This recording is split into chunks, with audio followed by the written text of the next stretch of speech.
তুমি অগ্রগামী হও সেই চিরস্থায়ী জান্নাতের দিকে, যেখানে রয়েছে চিরন্তন সুখ। যা মন চাইবে তাই পাবে, যা আদেশ করবে তাই দেওয়া হবে। জেনে রেখো, দুনিয়ার চাওয়া পাওয়ার পূর্ণতার স্থান নয়। দুনিয়ার চাওয়া পাওয়ার পূর্ণতার স্থান নয়। দুনিয়ার চাওয়া পাওয়ার পূর্ণতার স্থান নয়।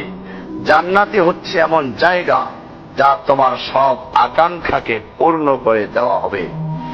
চির কিশোর সেবকগণ, চির যৌবনা সঙ্গিনীগণ, ফল মূল গোস্ত দুধের মধুর সনাদের নহর, উত্তম বাসস্থান ও বিছানা, চির আরাম, চির যৌবন, চির সুখ, অসংখ্য নেয়ামতের মাঝে সবচেয়ে বড় নেয়ামত হবে তুমি আল্লাহকে দেখবে।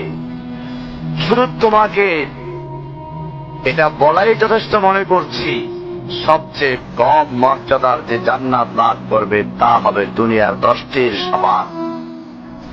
সুতরাং হে মুসলিম, হে ভাই, আল্লাহ তোমার প্রতি রহম করুন। এই বার্তা তোমার কাছে পৌঁছার পর আশা করি তুমি তা তোমার পরিবর্তন এবং সংশোধনে যথেষ্ট হবে। গতানুগতিক চিঠি হিসেবে নিও না আমার এই পত্রকে, ফেলে দিও না। এটা ফেলে দেওয়ার নয়, আল্লাহর জন্য বলছি, এর দ্বারা নিজেদেরকে সংশোধনের চেষ্টা করো।